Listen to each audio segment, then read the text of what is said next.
الو. انا قاعده في الكافيه اهو، ولسه مخلصه التمرين حالا. يعني عملت شويه نصايح كده من الدكتور مي، قالت لي يا بنتي ده كان حظ غريب، حظ غريب ابقى قاعده كده الاقيها في وشي.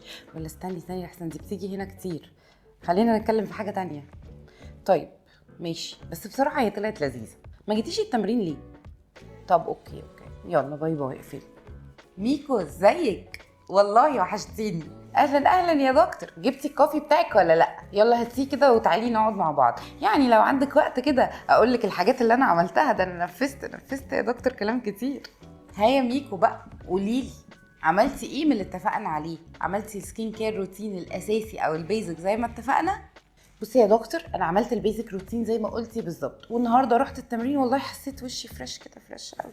طب انتي شكلك لسه راجع من التمرين زي المره اللي فاتت. حطيتي بقى السان بلوك يا ميكو؟ سان بلوك؟ لا بقول لك ايه دكتور انت كل شويه تزودي حاجه. انا بحب حلقاتك بس بصراحه ما كنتش بنفذها خالص، بدات انفذها بس لما شفتك. طيب مش كل يوم بقى تقولي لي حاجه جديده. ايه بقى حوار السان بلوك ده؟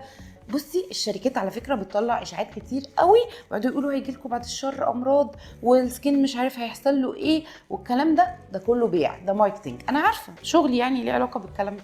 لا يا ميكو، السان بلوك ده مهم جدا. طب اقول لك على حاجه، ما بمشيش بشنطتي من غيره. تعالي ما اوريكي حتى. بصي يا ميكو اهو، يعني انا ما كنتش عارفه اني هقابلك النهارده، انا عارفه ان احنا بنقعد في نفس الكافيه، بس داخله وما اعرفش هقابلك ولا لا. شفتي اهو، معايا 3 صن بلوك محطوطين، يعني بتاع السنه اللي فاتت واللي قبلها وبتاع السنه دي كمان. بصي انا مش عايزه اقول لك ان تبقي جايبه 3 صن بلوك ولا اي حاجه، الموضوع كله انك تختاري الصن بلوك بمواصفات. خلي بالك لازم يكون ليه مواصفات كمان شروط. ليه هو عريس هختار شروط ايه يعني؟ لا يا دكتور بقى كده زودتيه.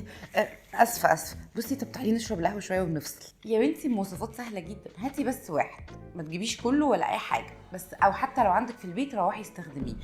كل اللي انت هتعمليه انك تجيبيه فيه درجه حمايه 50، ده مهم جدا.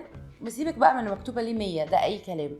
50 ده more than enough، كويس جدا جدا جدا. واقل من 50 بصراحه هيكون قليل شويه، فلو 50 يبقى انت في امان. كمان يا سلام بقى لو لقيتيه برود سبيكتروم، يعني بيحارب اليو في اي واليو في بي. يعني ايه يو في اي ويعني ايه يو في بي؟ هشرح لك حالا يا ميكو. اليو في اي كلمة اي دي حرف ايه اللي في الاخر ده، يعني فور ايجينج، يعني مش هيطلع تجاعيد، سبوتنج، غمقان في الوجه، الحاجات اللي هي علامات السن دي كلها مش هتظهر طالما هو بيحارب اليو في اي. طب اليو في بي يعني ايه؟ بي فور بيرنز، يعني الحروق.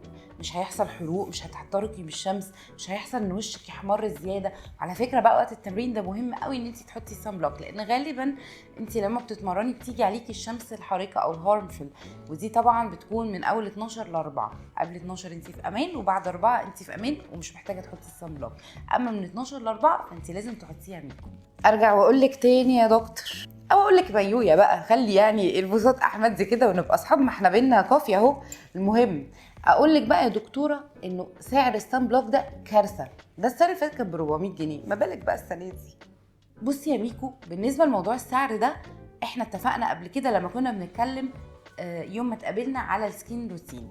الموضوع بسيط قوي، مش هتخرجي بره 3 حاجات. اول حاجه انك تقدري تروحي للابس او الابلكيشنز اللي بتقسط مثلا، او تقدري ان انت تتابعي الصيدليات والاوفرز اللي بيعملوا باي 1 جيت 1، تجيبي منتجات مصريه بتنافس العالميه، يعني مش اي حاجه طبعا، لكن في دلوقتي حاجات هايله. هقول لك على حاجه، كولاجرا ده اصلا مصري، ومع ذلك الباكجينج تحفه وبينافس العالمي بجد.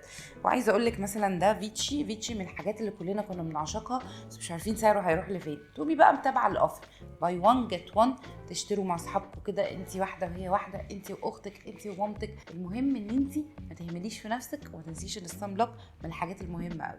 طب قولي لنا بقى يا دكتور طريقه الاستخدام، ما هو انا مش هشتري حاجه وابقى مش عارفه اصلا استخدمها. الموضوع بسيط قوي، انت بتحطي في البيزك سكين روتين، بتغسلي وشك وبتحطي المايسلر ووتر او التونر، وبعدين بتحطي كريم المرطب. الصبح يا ستي بلاش كريم المرطب وحطي الصن بلوك. وعلى فكره احنا داخلين على البحر والبول وسيزن الصيف كله، فهتستخدميه وهتخلصيه للاخر. طب بصي يا دكتور، بصراحه انا اقتنعت، ده الصن بلوك ده بصراحه فلوسه حلال، يعني لازم اروح اشتري الصن بلوك بتاعي، وانا رايحه اشتريه دلوقتي حالا. بقول لك ايه يا دكتور، انا بفكر اغير الكافيه دي، اصل بصراحه كده انا عماله اقع في فلوس، ولا اقول لك لا انا حبيتك. يلا اشوفك المره الجايه.